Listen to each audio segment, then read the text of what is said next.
what I think about Stephen A. Smith's $100 million contract with ESPN. I'm all for you getting your bag. I'm all for you getting paid. I have no problem whatsoever with it.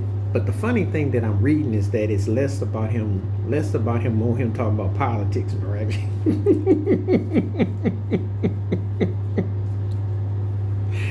First of all, I already did a video where he ain't even considered one of the 25 most important sports personalities on the show. He considered overrated. So let's get that out the way. His sports takes have been average at best, garbage at most. So he's became a personality. He's basically become like almost like a Rush Limbaugh type, if you will. That's what he's want. That's what he want. I know he wanted to be the Black Howard Cosell. That didn't turn out. You can't really be, well, you're not really controversial because everything you say is against black athletes. So that's out the window. I watch his podcast. He spends a great deal of time dissing black athletes and people. And then he wonders why people look at him and say stuff. And then he's always like, give me the mic. I want you to look at me when I say this. He's always trying to be a contrarian. He gets on these shows now when he has Shannon Sharp, when he has, former athletes. He says, well, I didn't play, but And he used to didn't do that. As a matter of fact, he used to give his opinions and be straight with it. But now he feels like he's apologizing first and foremost. Why? I don't know. Because you're just taking an educated guess. And I'm going to say this, even former athletes are taking educated guesses at this stage, especially if Shannon Sharp's talking about basketball or baseball. Well, he didn't play that. So he's taking an educated guess. You are respected for your analyzation and your knowledge, but at the end of the day, you're taking an educated guess because A, you don't know the totality of what someone is going to go through, what they can do, where they are, and if they have any physical limitations. So therefore, you don't know.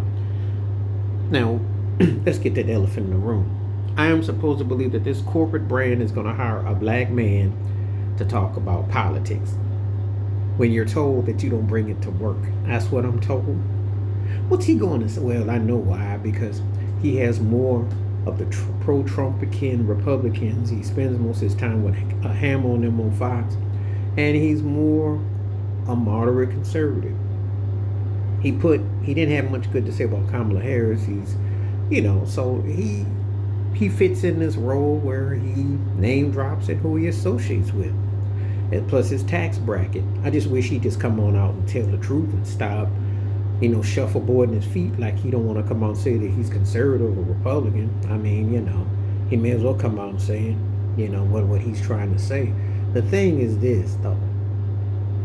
Unless he talks about the elephants in the room, there's nothing he can say. Because what they're paying him to do is basically be a mouthpiece to continue the Jim Crowism of what's going on in sports. I got through doing a Barry Bonds interview on All the Smokes. And what he said was, yes, we can say it's racism. Obviously, we know that. But it's the powers and the infrastructure that from top to bottom. So until Stephen A. Smith says, Jerry Jones, how come you don't hire a black head coach?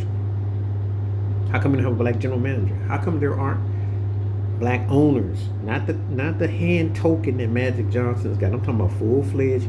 People got money. Since the 70s, there have been black folks that have put the money out to get ownership. The NFL plantation, which stands for forget leadership, is not making forth. Byron Allen keeps making bids, and so does Robert Smith, the developer. Those guys keep putting money out there. These leagues don't want to touch their money. They will give you a soccer team, or they'll give you a partial ownership. They won't let you be a full-fledged. Like, I know Vince Carter and Tracy McGrady got little partial ownerships of the Buffalo Bills, but I'm talking about when you own it, where it's representation, and when you say stuff. In other words, when they put the end racism logos in the end zones, what they were doing before they got scared off by Trump at the Super Bowl, they have to really address what they did to Colin Kaepernick and beyond. He ain't going to talk about that. He's not going to talk about Montu Raouf. He's not going to talk about Robert Sarver and Donald Sterling, two NBA owners who got thrown out because they were racist. And there are more owners that are like that, who say cryptic things or say James Dolan's antics, some of the stuff Mark Cuban said. It's already political. Elephant in the room is obvious. Predominantly white man coaching black players, paying black players. predominantly white fans watching guys run up and down the field that are black and got a lot to say to this day and say some very derogatory things. Ask Russell Westbrook. Ask who gets confrontation. So you don't have to go back to Jackie Robinson with them throwing a black cat over the field.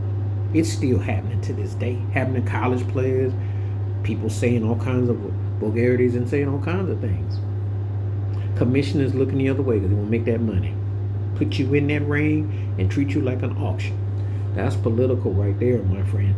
He ain't going to ever give you real commentary on real matters because he bought and paid for. I ain't got no problem with you getting your bag, but just don't front. Don't tell me they're going to have you talk less about sports and more about politics. Something that you really don't know or something that you refuse to really talk about because it's happening before your eyes. And they still playing the same games. They just coding it differently. I am supposed to believe that a company that's always trying to downsize, minimize, but owns all his money is going to pay a black man who's almost pushing 60 to talk about politics. I'm supposed to believe that. And they've tried other avenues with him and they have not, met with resistance. So, yeah, I'm glad he's getting his bag, but he ain't going to say nothing that he ain't already said. He ain't going to say nothing he ain't already said. Because they've tried to make him into this deeper than thou. He is a homogenized analyst as it is. He's not going to morph and turn to Ed Bradley. I don't care how much you try. You can pay him all the money in the world. He ain't that dude.